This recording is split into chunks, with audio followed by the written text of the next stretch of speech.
Welcome to the Ready for Eternity podcast, a podcast and blog dedicated to inquisitive Bible students exploring biblical truths that might not be fully explored in typical sermons or Bible studies.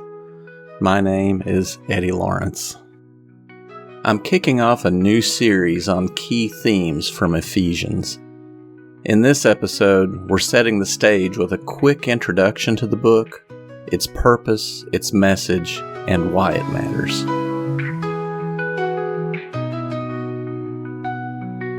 Who wrote Ephesians, when, and where? Paul likely wrote Ephesians, Colossians, and Philemon around the same time.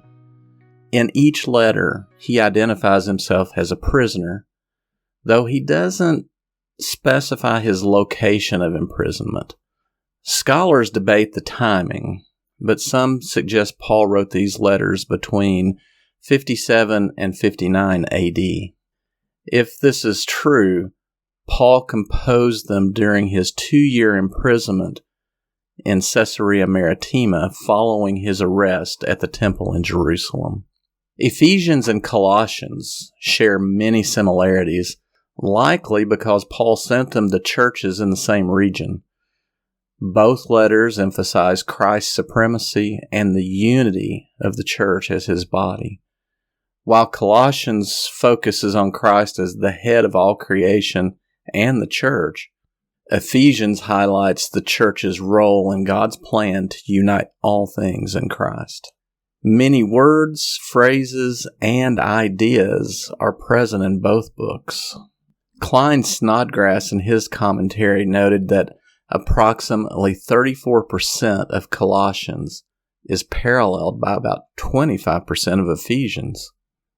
In fact, Ephesians 6, 21 and 22, and Colossians chapter 4, verses 7 through 8 are so similar in composition that Ben Witherington notes that some scholars are certain that the scribe had Colossians before him while composing Ephesians. Who is the intended audience for the book of Ephesians? Surprisingly, some scholars believe that Ephesians was a circular letter intended for multiple churches in the region, not just the church in Ephesus. They base this on the fact that the letter lacks personal greetings, which are common in Paul's other letters, and it discusses broad theological themes rather than addressing specific local issues.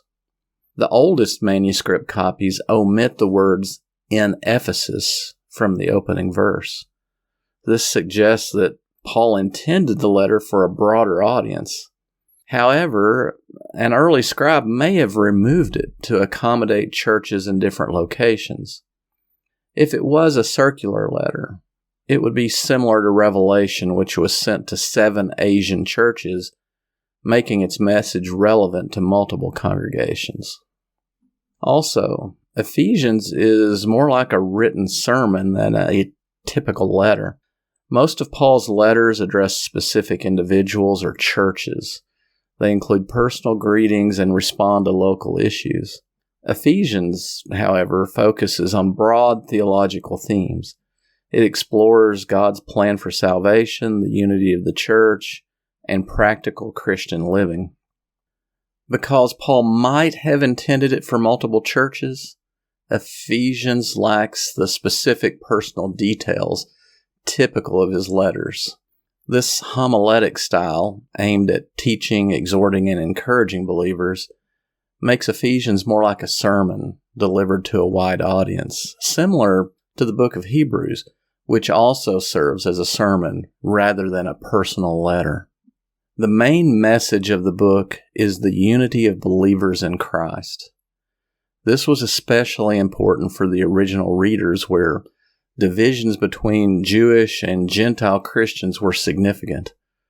These groups struggled to accept each other due to their different cultural backgrounds, religious practices, and histories.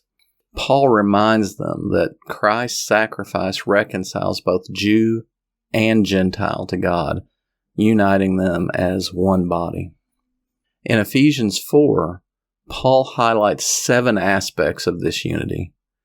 one body, one Spirit, one hope, one Lord, one faith, one baptism, and one God and Father of all. These 7 ones emphasize that the foundation for Christian unity is not agreement on every doctrinal issue, but shared faith in Christ. Today, this message of unity challenges modern Christians to set aside differences, whether cultural, denominational, or personal, and focus on the common bond of faith in Christ. It's a call to work together, build each other up, and reflect the unity we have in Christ, especially in a world marked by division and conflict. Thanks for listening to the podcast. We hope this episode has deepened your understanding of Scripture. If you found this content valuable, please share it with your friends.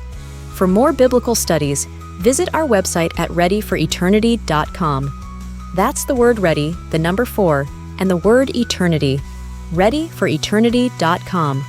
Be sure and leave a comment on the Ready for Eternity Facebook page or reach out on Twitter. That's all for now. Keep studying your Bible, growing closer to God, and getting ready for eternity. See you next time.